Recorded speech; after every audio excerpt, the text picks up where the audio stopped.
What's really interesting about the history of this house is that it was Abraham Lincoln who first proposed the appropriation to build a governor's mansion here in Springfield. So this house was actually built as a governor's residence. It was completed in 1855. This is one of the oldest governor's mansion and the largest governor's mansion in the United States.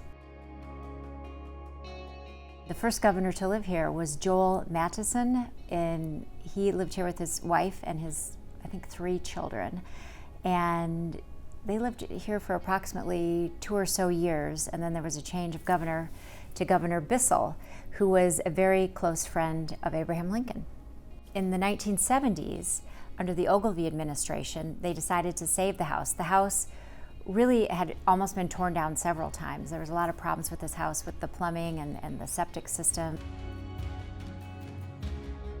I was so lucky, and I'm so grateful to Diana Rauner and the committee of people and the architects that really worked on this house. She did an amazing job in 4 years where she replaced the roof and the windows and the HVAC and did a major remodeling to this house. And so when my husband was elected, we got to move into this, house that was almost brand new. Basically what was left here was to do the decorating. So I got right to work on that. I went to school at the University of Nebraska, and I studied historic decorative arts and interior design, and then I went to the Art Institute in Chicago for preservation architecture. So I was kind of like a duck to water, I think, maybe.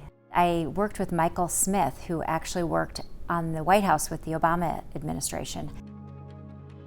When you arrive at this house, it really becomes your home, and it is a public space, and it does take a little adjusting, getting used to it, because you don't have people taking tours of your living room at home, right? But it's really an honor to live here, and that supersedes everything. I mean, it really is, and I know my time here is limited, and it's such a special place to call home. You also have to be really mindful that you're only here for a short time, and I tried to be really respectful of the people that lived here before me, and also fix it in a way that would be helpful to the next person, much like what Diana did for me. I really felt I had the mission from my husband, who loves people and he loves to entertain, and he really wanted people to be here in the house, and he wanted to have parties and events whenever he's in town, and he does that. So my mandate really was to make this place fit his personality and what he wanted to do to get his job done.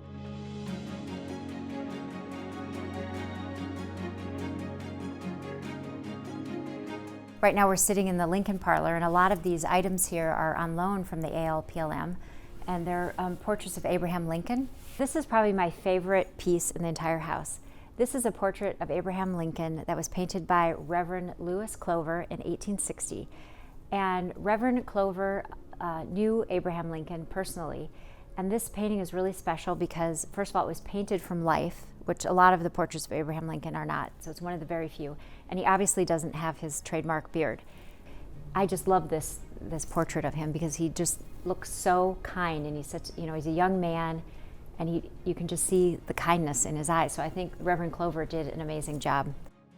In the music room, we have the Steinway piano that was donated by my friend Linda Johnson, and that piano belonged to her father, John Johnson, who had Johnson Publishing with Ebony and Jet magazine. And as you know, they're incredible contribution to our history here in Illinois, and really to the Black history of the United States.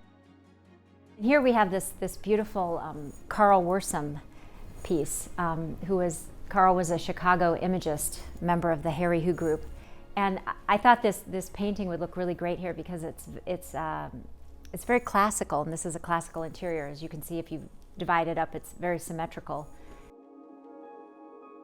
This is quite a spectacular staircase. Looks like dangerous for a child to be zipping down. Dangerous or fun, depending on your perspective.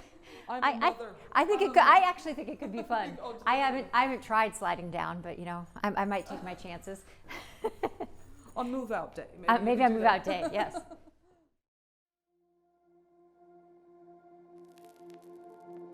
This used to be a hallway right here, and in the 70s, they made this room. On the second floor, we call it the Kankakee room because the women of Kankakee donated the money in the 70s renovation to purchase that wall covering. The factory that makes this wall covering in France is still in existence, and they use, it's called woodblock printing, and so they remade it, and it depicts scenes of early America. Now it goes all the way around the room. In the Lincoln bedroom, I hung the Colonel Edward Baker portrait, which was a gift to Abraham Lincoln while he was president. Colonel Edward Baker was a very good friend of Abraham Lincoln, and he was killed in the Civil War. So if you can imagine how horrible President Lincoln felt that this war that he was commanding and part of, that his dear, dear friend had perished in this war. And another friend of theirs had this portrait painted and gave it to Abraham Lincoln. After he was assassinated, Mary Todd Lincoln gave it to the state of Illinois, and it is hung in this house ever since.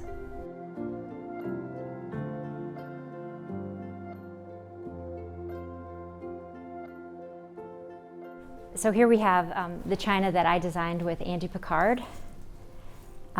We have a picture here of an oak tree, which is the state tree of Illinois. I use this room a lot if I receive visitors and have tea. We sit here and have tea. And then I have more china on display here in these two cabinets. This is from a company from Alton, Illinois called Mississippi Mud. And he catches bluegills and then casts them and fires them and paints them. He's a potter out of Alton, Illinois. And I just think they're so fantastic. And of course, the bluegill is the state fish. So I had to have these. These I found in the house. They were in a cabinet. And yeah, I thought they were interesting, so I hung them up there. I don't know where they came from. Maybe Jim Thompson bought them. That's what, when I can't figure out, or who would get, I bet Big Jim bought those, because he loved antiques. So I think of him when I look at these. Smile. This is the governor's office. When JB's here, this is where he works. You know, the Capitol's under renovation now, so he actually spends a lot of time in here working and taking meetings and Zoom calls and that kind of thing when he's here in Springfield. This is Governor Horner. I hung this here because I think he was such an important governor and well-regarded governor. He steered our state through, the Great Depression and was really much beloved. So he was also the first Jewish governor of Illinois. Farming is, very, very important to the state of Illinois. It drives our economy. Farmers are very important, and I thought it was really important to represent the farmers through the art. I felt it was really important to honor the history of this house and try to honor that with my redecoration and live in a modern way but honor history. I love old houses and I love history. I think it's very important to preserve this for the future and for our children. I'm just so honored to be the steward of this great house.